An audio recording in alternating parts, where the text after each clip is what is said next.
Jon Jones beat a number 2 ranked guy, and he's number 1 pound for pound. Islam beat undisputed champion. He beat the featherweight champion twice, one way by knockout, the other one by a rough decision.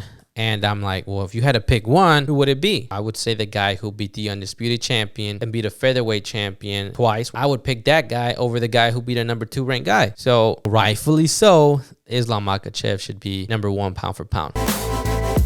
Hey guys, welcome to the False Line Podcast here with episode 173. I believe it's 173, but honestly, I really am like 98% sure. But we're here with another episode, well, not another, but you know, the last few weeks been pretty chill. Last week we had UFC. This week we don't have any UFC, but we do have some entertainment this weekend, but not as entertaining as, you know, UFC. So we are going to talk about Tyson Fury versus Francis Ngannou. That is tomorrow. We are going to talk about Jon Jones pulling out the fight. We are going to talk about Islam Makhachev, not pound for pound. And I think that's it, really. But let's clear some things up, people. Again, I don't know if I complain too much, or I don't know if I bring this up too much. But, and I know, like, most likely the people that do watch this are not the people in the comments. So, you know, if they probably don't even see it, but this is for them. I don't know, but some people they be saying too much on the comments, man. I make small mistakes. And to be honest with you guys, I really thought it was 155 and then 165. I didn't know. I mean, I'm sure I knew, but I just forgot that it goes from 155 to 170. Because I know there's a big gap somewhere, but I really thought it was from 165 to 185 or 180, whatever it is, somewhere around there. That's where I thought the gap was. So, and then I kind of get annoyed because I'm like, so... You know, I get comments about like, oh, 160, like you said 165 and it's 170. And I'm like, so what about the actual clip though? Like, what about what I said? Was that good? Was it bad? I want to see the feedback. Because even on the negative comments, like whatever they pick, I kind of understand the feedback on how like they took the video or what they hated on. So it was kind of annoying because all of them were like kind of correcting me. And I was like, okay, but like I need some feedback on this video. And it's funny because I know these videos do good because I made an honest mistake. So it's kind of cool, but then it's kind of annoying because I'm like, man, like, did the video do good because of what I said or because of the mistake I made? So kind of weird, kind of interesting. But I don't know if there's anything else, any announcements or anything like that are coming up.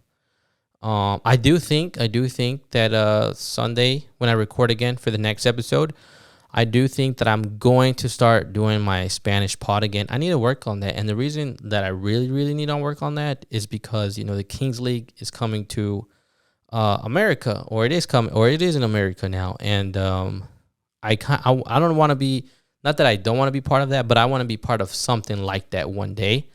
And I really do feel like it would come through my Spanish personality, whether that's YouTube, Instagram, or TikTok, whatever it may be, right? So, you know, more opportunity, more exposure, a different language. So different world, you know. So let's talk about Francis Ngannou, Tyson Fury. The first thing I do want to say about this fight is that when it got announced, I was like, oh, like that's cool. Like good for Francis, I guess. He wanted a big payday. He wanted this big, you know, boxing fight. And it wasn't anything that I got super excited about, and it's nothing that I'm really excited to watch. You know, it's going to be during the day on Saturday or tomorrow, and like, I mean, I most likely would probably play the video game, or I'll be editing, or kind of just chilling, doing something, having the fight on the background. And don't get me wrong, I'll be watching it, but it's not something like I'm really invested in. And I feel like that kind of sucks because Francis Ngannou went from, you know, the scariest man in the UFC to someone that I'm like, I guess I'll watch this. You know, there's really nothing else to watch today. And that's the truth. There's no other big events happening on Saturday or tomorrow that I'd rather see. So it's like the only thing that's happening tomorrow. So I'm like, well, I guess I'll watch it since it'll be my only, I guess, entertainment for the weekend. And that kind of sucks again, because like, you know, you go from being the best, the scariest person in the division or in the UFC to like just, you know, you're getting the mega fight, you're getting the payday, but now you're not that scary. You're not in that position where, damn, like this is the scariest guy, you know. And on top of that, Tyson Fury is kind of disrespecting Francis, and he's not promoting this fight at all, you know. And Francis is not really promoting it either. So it's kind of weird that they're kind of, you know, approaching the fight this way and just really not promoting it. And it seems like both these guys are just fighting for the payday. And I don't know, it's kind of weird, you know. And obviously, you know, recently, you know, influencer boxing started happening. You know, Conor Mayweather fight, like that, like those types of fight are more common now. You know, we saw Mike Tyson come out of retirement, things like that. So,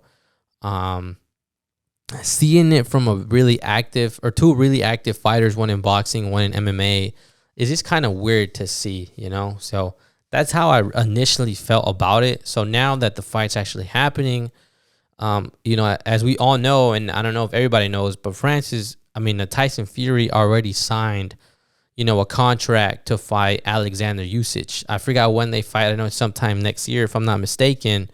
But he already signed the contract, you know, and it's already announced. And I'm like, damn, like that's kind of disrespectful towards Francis to think that it's like kind of fine, or that your headspace, you're kind of making, you know, moves or planning fights, thinking that you're just going to beat Francis and move on with your life and that's it.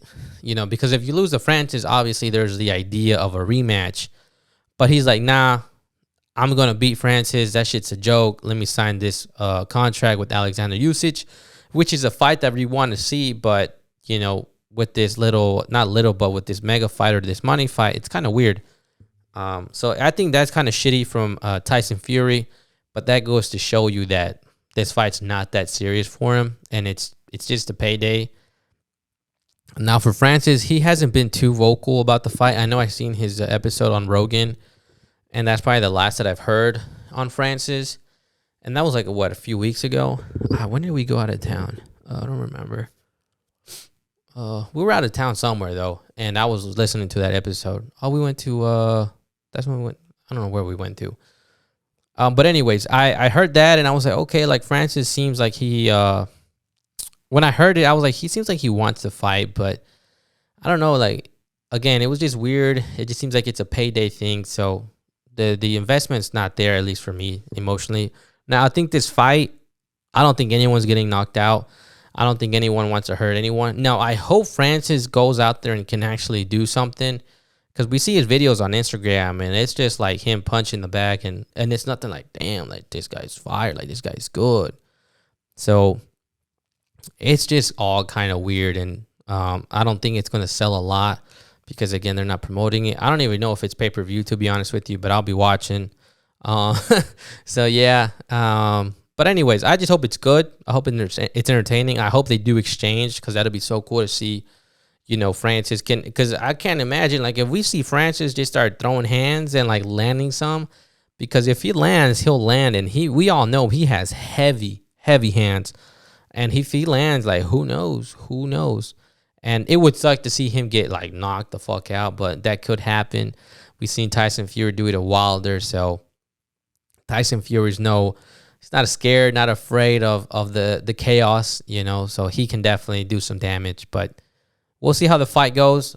And I wonder if you guys feel the same way, like just kind of like I'll watch it and it's whatever, no biggie. But it's clearly just a money grab for the guys, especially that they're doing it in Saudi. So that's that. Let me know thoughts. Let me know your thoughts. So let's move on from breaking. Do we talk about breaking news? Yeah, let's talk about some breaking news. Jon Jones pulls out UFC 295. I believe he was wrestling. I don't know if it was last night or the night before, but this morning we all seen it on Twitter or on the internet. Jon Jones pulled or tore some muscle on his arm, and we have a replacement fight with Pavlovich and Tom Aspinall. And I know there's an episode where I said that these guys should fight, so I'm so excited that I see these guys fighting. And it just kind of sucks, though, because we just got to see Volkanovski and Usman take a late notice fight, And now we're going to see a title fight of 5 rounds with some heavyweights. Clearly, we don't know how much of a weight cut they got to do because they're bigger guys. So they don't, depending how their weight is in general, kind of depends how much they have to cut. But it kind of sucks because, you know, I expected Volk to perform and Usman to perform, but clearly late notice fights, you can't really perform at your best, you know? And, you know, for Pavlovich and Tom, it kind of just depends who's the guy in better shape, in my opinion. Because if we're talking like, you know, if with an 8-week or a 12-week camp, in my eyes, you know, maybe because I like, or I'm more of a fan of Tom, I would say Tom would win the fight. You know, but clearly Sergei Pavlovich is he's on a KO streak, or he has some crazy KO percentage, if I'm not mistaken, and he's just been knocking people the fuck out. And I mean, he is no joke. He's scary, but you know, Tom, he looks good. He looks sharp. He's quick on the feet. He's a really agile, not mistaken, heavyweight. So I have mixed emotions. You know, I don't want to see these top level fighters taking late notice fights. So it's kind of like, damn, man. Like I wanted to see that fight, but not like this. You know, and the same thing how I felt about the Usman Chimaev afterwards. I would love to see that fight with Usman in the full camp, Volkanovski and Islam. I wanted to see that rematch, but after the knockout, I was like, fuck, that was not how it was supposed to happen. But, you know, clearly the world works in different ways, so that's how it did. But, you know, after that event, I'm like, no, I don't want to see late notice fights of top fighters or top performers in the UFC. I need them to have their full camp because I want to see the best versions of them. So, you know, that's how I feel about Tom and Sergey. Now, I'm happy they're fighting. I'm happy they're fighting for the interim title. I think it's pretty cool. But, yeah, that's the only downside, man. Like, we're not going to be able to see the best versions of them. And it's going to come down to who is the healthiest at the time or at the moment. So, I don't know, man. I don't know. They have more than 12 days, of course. But, again, no full camp. I mean, the good thing is that both guys are kind of coming off the couch. So, nobody has the advantage over the other. It just comes down to who was living the healthier lifestyle and who's going to have the edge over the other guy. Because that's going to be a huge factor in that fight. And then on top of that, you know, I'm sure there's going to be some soul searching in that fight, especially if that fight goes 5 rounds. You know, they're going to have to do some soul searching because 5 rounds in MMA, I couldn't imagine.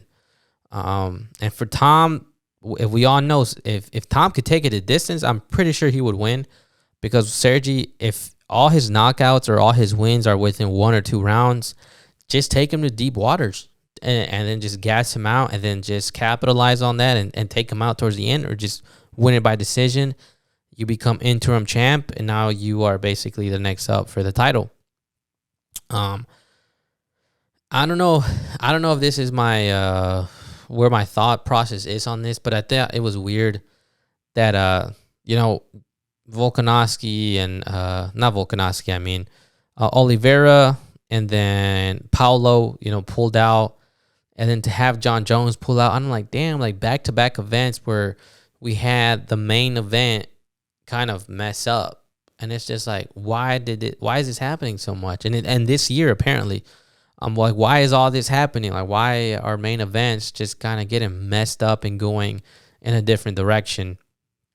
So I don't know if it's just like my mind, like, oh, like there's something else going on behind the UFC or whatever. I don't know, right? But it sucks that happened. It sucks that for the people who paid a lot of money to go to MSG and watch Jon Jones versus Stipe, and I mean, you can't get no refund on no tickets no more. So that kind of sucks that that's going to happen. And I mean, they're not going to be able to see Jon Jones, and it's going to obviously hurt the UFC's numbers. And now you got to kind of hope and pray that nobody pulls out of, you know, Leon and Kobe. And there's already a rumor I see on the internet that Kobe Covington's injured and Bilal Muhammad is possibly going to step up. I don't know if that's all Twitter talk or what the fuck, but I hope that doesn't happen. I never understood why the Stipe fight was going to happen, because I'm like, bro, Jon Jones is probably going to mule him. The dude hasn't been active. He's kind of living his own life, you know, and I believe he's a fighter. So I'm like, that dude doesn't need to be fighting, man. And he probably was going to fight for a huge payday. So yeah, I don't think that fight's ever going to happen. And I hate saying this, but I honestly don't think we're going to see Jon Jones in the octagon anymore either. And it's not that I don't want to see him, but I'm just like, he came back for Francis.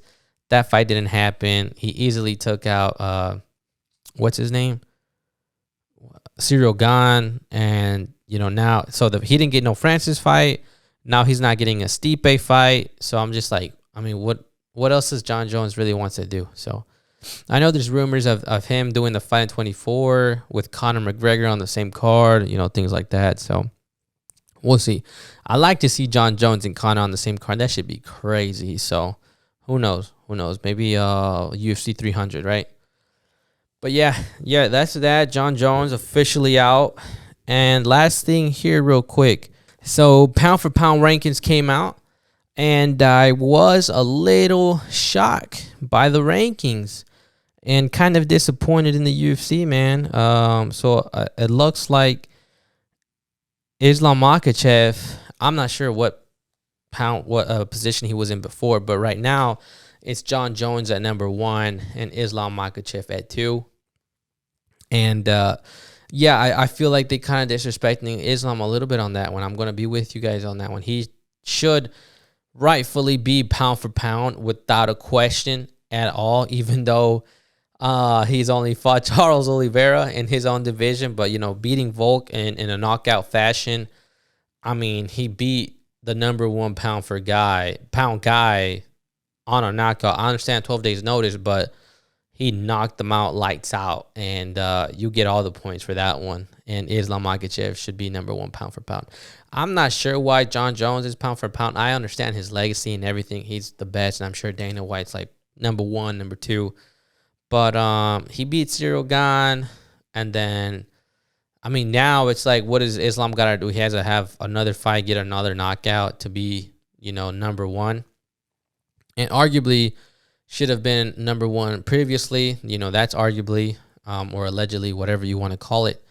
But yeah, so I'm sure a lot of Islam fans are not happy about that, and I would not be happy if I was an Islam fan if that was not happening, you know, that he wasn't pound for pound.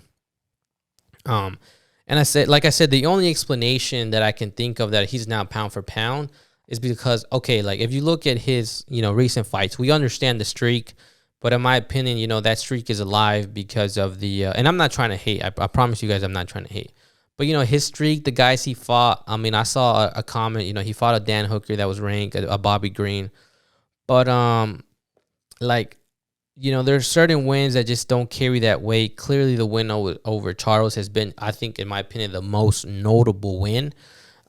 Even over this Volkanovski knockout, I think him beating Charles is fucking huge. So he did that. You know, he knocked out the undisputed champ who beat, you know, Dustin, Justin, Michael Chandler, and what's the other guy's name? Tony Ferguson. I might be missing a name. He didn't fight after, whatever. But yeah. So he beat that Charles and that version of Charles. So, and then, like I said, that's a pretty big deal. But then you fight somebody who's coming up from 145, and I don't care that he fights at 140. Well, I do. Like, he fights at 145, so he doesn't fight at 155. So, like, we don't really know how good Volkanovski is at 155. Don't get me wrong. He's one of the best, and he arguably beat Islam Makhachev in the first fight. But at the end of the day, this is a Volkanovski who came up from 145, who's been at 145 and doesn't fight at 155. So Islam fought that Charles, Volkanovski twice.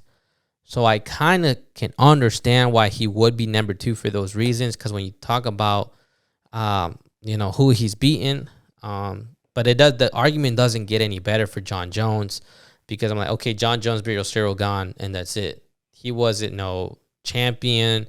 He was no interim champion. I believe he was number 2 ranked.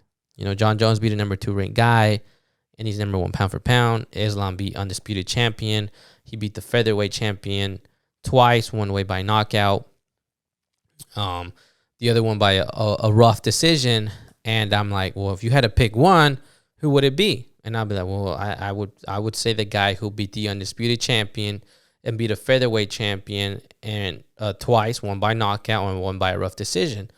I would pick that guy over the guy who beat a number 2 ranked guy, if I'm being honest. And don't even matter if it was by knockout, because he beat Charles by knockout too, or TKO. So, rightfully so, Islam Makhachev should be number 1 pound for pound. Now, I do want to say something about what DC said.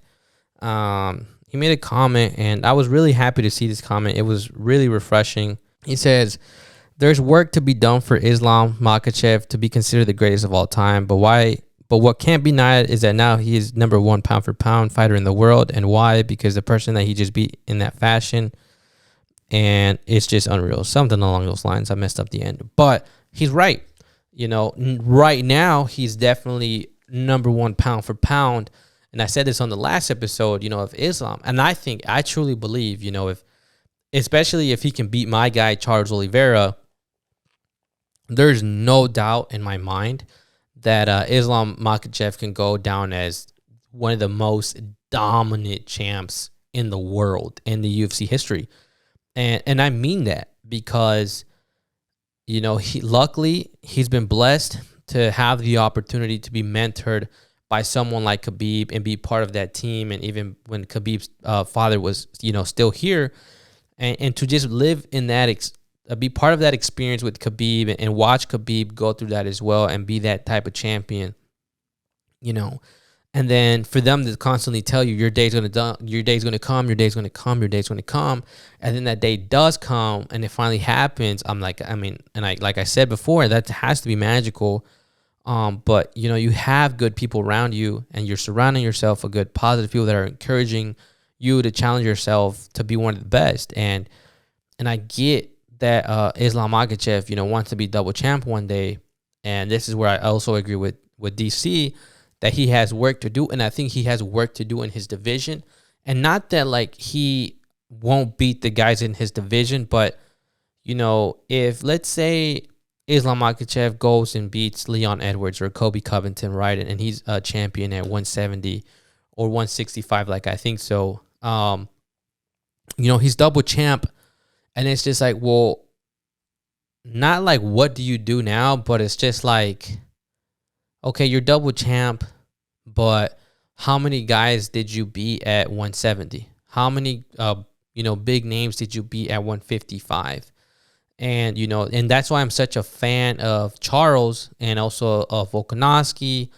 And also, I understand why a lot of people are fans of Khabib because, Khabib, I'm sure besides, Justin, Dustin, Conor McGregor, and like I said, I know I'm missing some other names there that are pretty huge. But, for me recently, those are the names that I know. And he beat those guys in his division, and he didn't even struggle. He just clapped them. That was it. There was one round that I would kind of give to Conor, and you guys are probably going to shit on me for that. But, and I just wanted to mention that. But either way, Khabib did that in his division.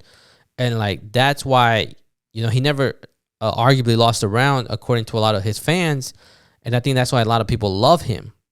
And we can't forget what Islam Makhachev hasn't done, which is, and like I said on the last episode, he hasn't beat those names.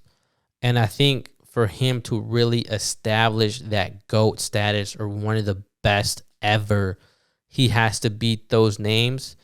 And it doesn't even have to be in a Khabib fashion. He just has to be dominant where you're in a situation like Israel Adesanya where he was in a situation where it's well, who do you fight? And you start fighting people for a second time. And I just don't want to forget that. And I promise you, I'm not a fan of Islam, but I also do, appreciate and respect greatness when I see it. And I want that for Islam because I feel at that point, how he knocked out Volkanovski, there's no more fucking questions. Zero. Everyone's shush. Everyone shut the fuck up, including myself. And you know, if he does the same thing, not like knock everybody out, but in his own division, if he can do that, like where someone like me, where I can't give him shit, which I know that I don't matter, but you know, other UFC critics or whatever, where it's like, well, you haven't fought this guy, and it's like, well, what if Islam goes and fights all those guys, and it's like, well, who else can he fight? And then now we can talk about, okay, you can move up to 170 and fight so and so, and then what if he beats all those guys? No one's ever done that shit before. And that's that's probably the coolest and the most like beautiful opportunity that Islam Makhachev has, that he has the opportunity to do something that no other fighter has done. Dominate 155 or dominate his division, and then to move up and dominate another one. You know, and what Volkanovski wants to do, like, you know, hold 2 titles at the same time. I think Volkanovski was one of them, and now that this not gonna happen, I feel like either that's not going to happen or he might have to wait. But on the other hand, Islam Makhachev, I think, is one of those, you know, fighters that can stimulate or at the same time hold 2 belts and defend 2 belts, and we've never seen it done. And I think if anyone can do it, like for real, it's going to be Islam Makhachev, because yeah, I can see him beating a Leon, I can see him beating a Kobe, a Bilal Muhammad. I'm trying to think who else is up there. I can't think right now, but yeah, I can see him beating those guys. Even Usman, that would be a fucking banger. Kamaru Usman. So yeah, we don't know, man, but I hopefully that's what he does, and he takes that approach, you know. And I mean, he's so young, you know, and I don't know obviously his goals, but I'm like, you're so young, man. Like, you have a long career in the UFC. You can have a long career in the UFC and just go down as one of the best. And I hope that's what he wants, unless like he really just wants to be double champ and just bounce, that's cool too. If that's what he wants, you know, all power to him. But I just think he has a very unique opportunity. All right, guys. So I think that's pretty much it. Next episode will be challenging. Well, no, it won't. No, it won't, because I'll be able to talk about some of the fights, or the fight. But I hope you guys enjoyed. I'll figure out what I'll talk about on the next one. I'm sure it'll be good. Hope you guys enjoyed this one. Let me know what you guys thought. And yeah, just leave some comments. I like talking to you guys in the comments, and I'm trying to be more involved in the YouTube comments at least. It's kind of hard to pay attention to the other ones because most of them are pretty rough. But I'll see you guys on the next one. I hope you guys enjoyed. Peace.